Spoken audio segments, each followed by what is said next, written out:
Loop it high. Pull tight now. Secure the base.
Now,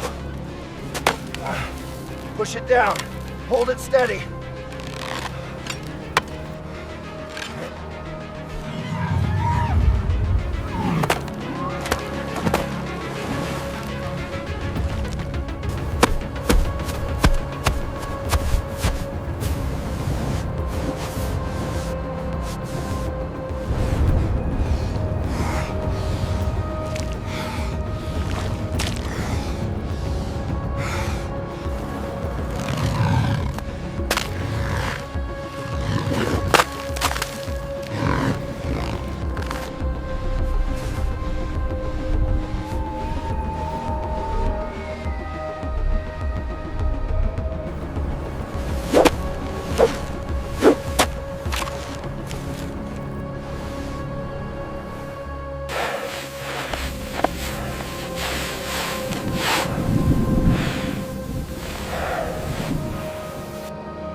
Keep the tension steady on the line.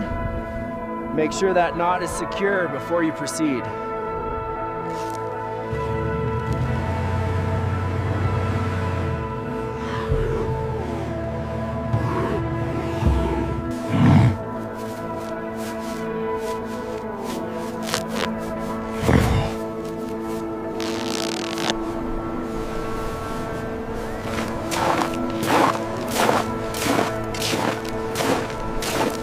In the endless white snows of the north, where the cold winds never cease and winter lasts for months, the people of the tribe still maintain the same survival rituals that have existed for generations.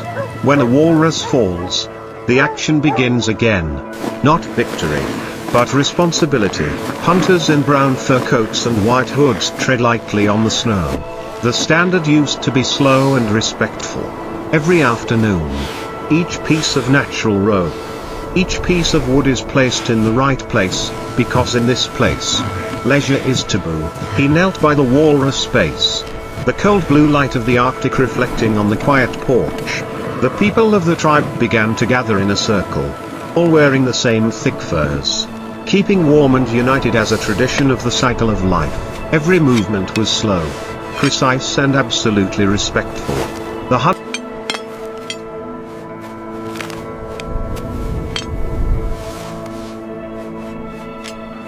Great Spirit of the Sea, we honor you. Thank you for your gifts.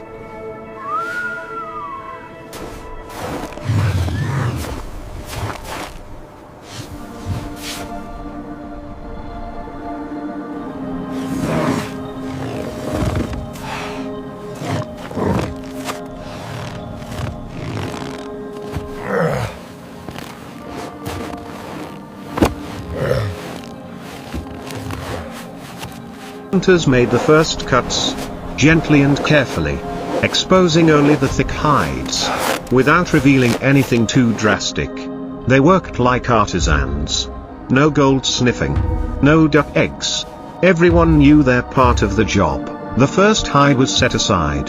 Then each large layer of meat was neatly separated and laid on clean snow. Nothing was wasted. Nothing was taken for granted. Everything was a gift from nature: food, warm clothes, tools for survival. The workers held the hides taut. The masters continued to divide the portions. And the cleaned meat was quickly loaded onto wooden sledges. The chains were tied with ancient knots. Precise to the turn, large areas were rolled up. Placed on different sides. Prepared for the return journey. The traces of the cold wind were on.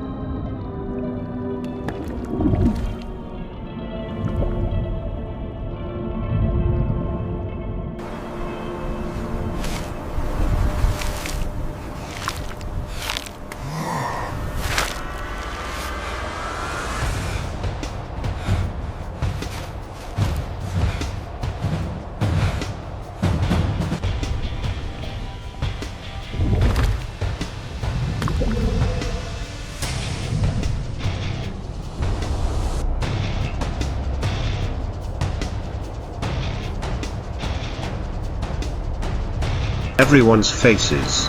But their eyes shone with gratitude. It's not just a job. It's a sacred duty to the community and the land that sustains them. Before leaving, the hunters use a cleansing ritual around the area where they've just worked. A small but meaningful ritual. A thank you to the animal's spirit and the vast sea of ice. The wind blows through the thick fur, carrying cold but also pride. Finally, the sleds are loaded with meat and lined up. The hunters check one last time: every knot, every package, every tool. Everything must be perfect. Because the way back is also challenging. From above, the butchering area appears like a primitive ritual in the white wilderness. Small silhouettes in thick fur stand in the snow, surrounding their spoils, not to stay healthy, but to prepare for the long winter.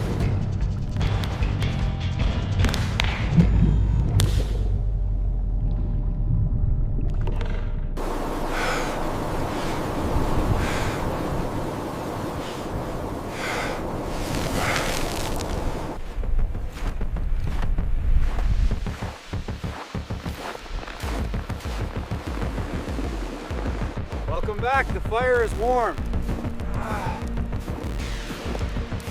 Did you have a good catch today?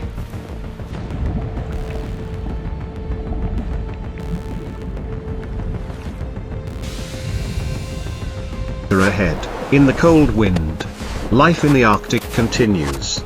The tribe's hunters remain patient and respectful of nature. For them, butchering a walrus is never an act of cruelty, but a sacred part of their journey to survival. When the work was almost done, the hunters' breath still billowed in white clouds in the biting cold air. On the snowy ground, everything was neatly arranged: meat in one place, skin in another, ropes and tools in order, as if this were a workshop in the middle of an icy desert. No one spoke much. Just short, decisive sentences. Because everyone knew clearly what to do. How to move so as not to make mistakes in this sub-zero cold. The main hunter stood up, looking around. His brown fur coat, white hood and fur boots were a little damp, but his eyes were still Cut deeper here, toward the bone. Yes, I see the line.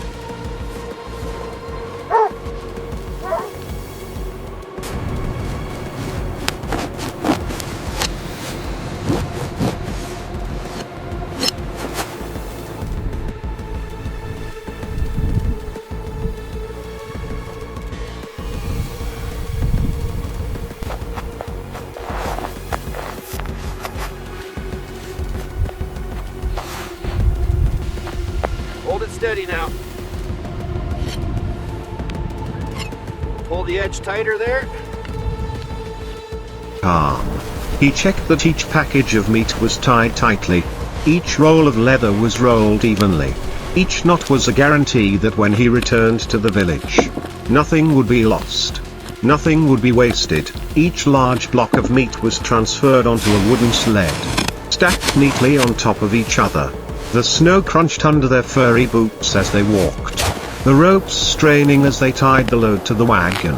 In the distance, a few sled dogs waited, breathing heavily, their furs fluttering in the wind, as if they had long been accustomed to this sight. Before leaving, the hunter approached, bowing low beside his prize.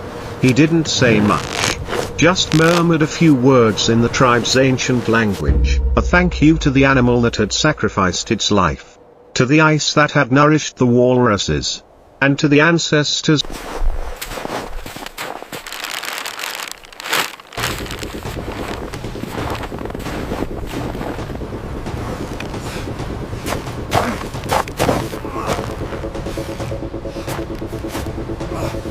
Make sure this bundle is tight. Yes, the ropes are secure. We should leave before the wind gets stronger.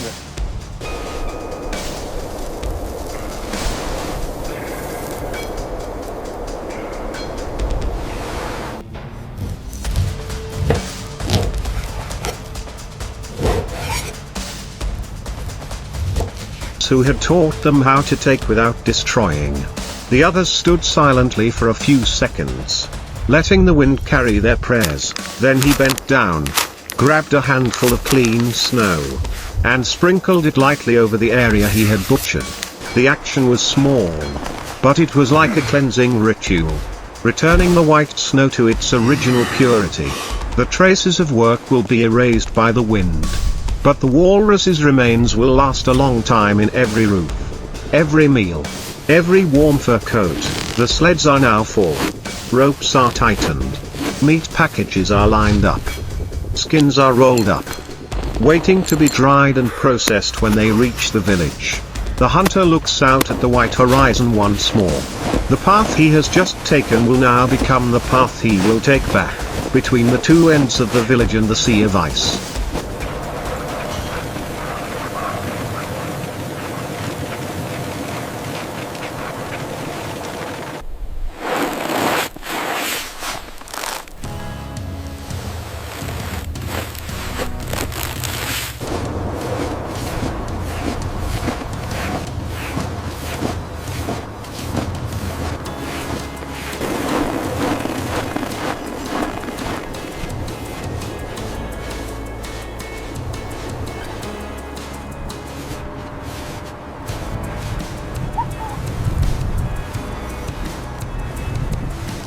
Is a fragile but enduring connection, skill, experience, and respect for nature. A short shout rings out.